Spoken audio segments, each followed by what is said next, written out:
an Ideal Cooking in Carla's Kitchen today. We're going to make a mincemeat pie, but it's the mock kind. We're not going to do the real mincemeat, but we're going to make the mocked one that uses apples and raisins instead of meat. And first what I'm going to do is turn a little bit of heat on the stove, and I started with half of my apples and raisins, and I'm going to add to it about half the orange juice, half the spices, the cinnamon and the ginger, half the honey, like this. I'm going to a dinner party tomorrow, and I found out that the host's husband loves mincemeat pie, but his wife won't make it for him. So I said, well, I'll bring dessert and make it. So that was the orange rind, zest of orange, and just a little bit of, hang on, I gotta grab a spoon, just a little bit of flour. We're gonna take this and start stirring it up. My pot that I'm using is probably a little small for what I'm gonna add into this, but we're gonna cook this down, and it cooks down to half by the time. This cooks for about 50 minutes. So I'm making it the day before. So it's nice because the bulk of what I'm going to be doing is the day before I'm going. So what I'm going to do is I'm going to cook down those apples. So I'm going to add the rest of the orange juice, the rest of all the spices, just a little salt, cinnamon, the rest of the raisins. Those were all the first, about half the raisins. I used golden raisins. You can use regular too. Some more maple syrup and honey. Those are our sweeteners in this. Besides the fruit, it's very sweet. So, and then the last bit of the zest of orange. So I used the fresh squeezed. I took the oranges, zested them, and then squeezed the juice out of them, and that's what the orange juice was. It has a lot of, and even some of the pulp. I know some people make theirs with oranges, actually orange wedges in there. I've never done that before. Just apples and raisins. Okay, so I'm going to stir this up. Like I said, I'm going to cook it down for about 50 minutes. When it's cooked down to what it looks like, I'll show you a picture of it. And then tomorrow I'll come back and I'm going to make it in a phyllo crust, a whole wheat phyllo crust, because they're like us. They like to find healthier ways of doing the desserts. Okay, this is what it's going to look like after it's cooked for 50 minutes. I just took it from the saucepan and put it in a glass bowl so it can cool off. Once it's cooled, I'm going to then take it and cover it and refrigerate it till tomorrow when I'll make the pie.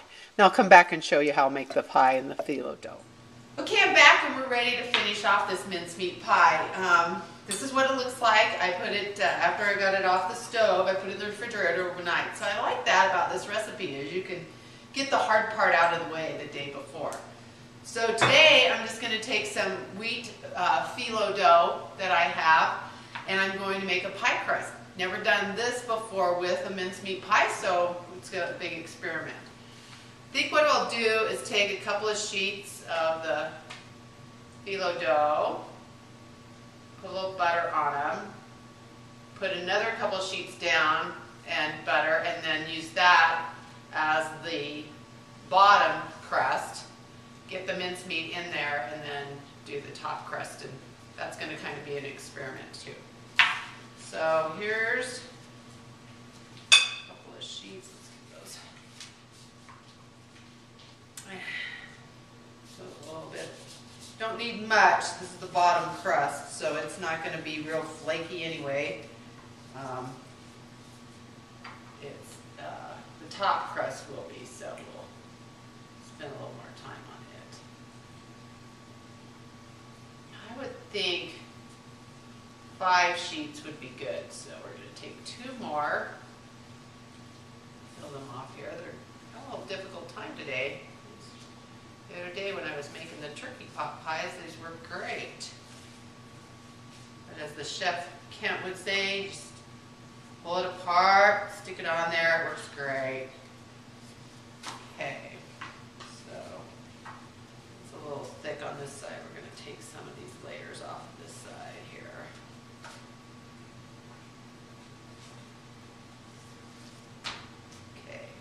spread a little more butter on there.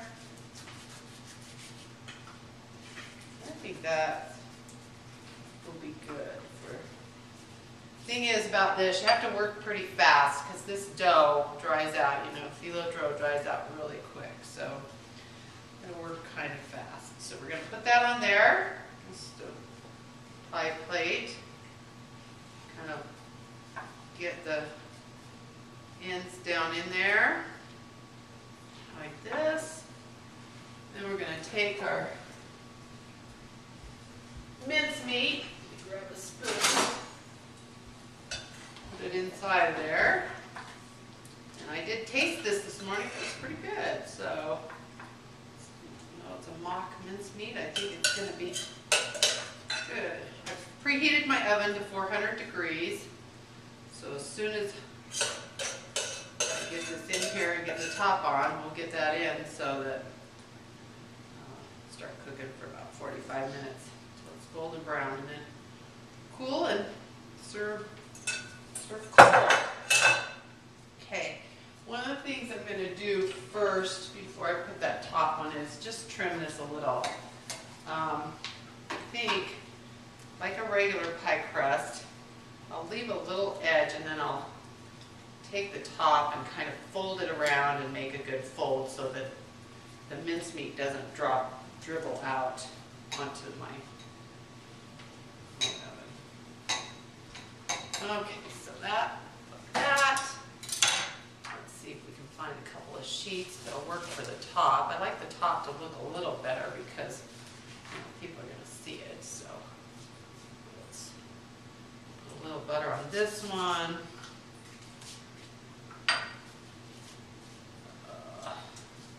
Put this one this way, so you kind of crisscross all of these. A little bit more butter. Not a whole lot. You can see I'm not using a ton. It doesn't take much, and it's flaky and good. I like most of the time working with the wheat phyllo dough. Today, it's a little more difficult than normal. Okay.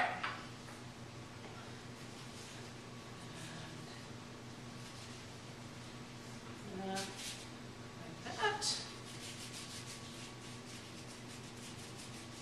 And one more, 5 on the top, I think, will be good.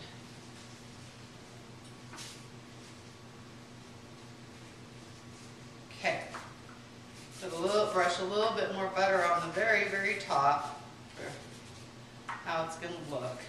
And I'm going to wait to cut a little opening until I get it on here and get it set, because I don't know exactly how this is going to end up on here.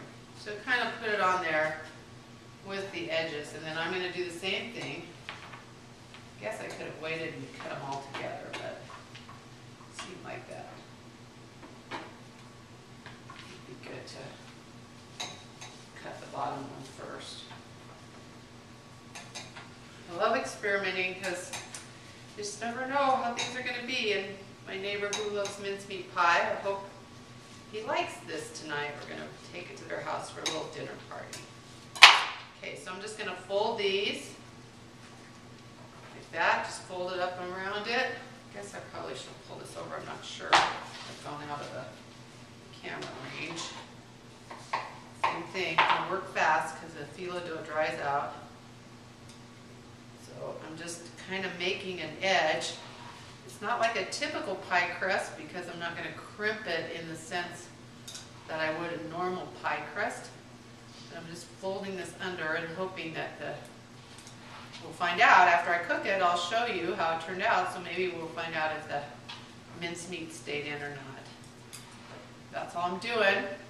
I'll come back and show you what it looks like after. Okay, that's what it looks like when it got cooked. About 30 minutes into it, I actually covered it with foil. So if you didn't want it quite this dark, you might have like 20 minutes, cover it with foil, then cook it a total of 45 minutes, and I'll take a picture of it when we cut it.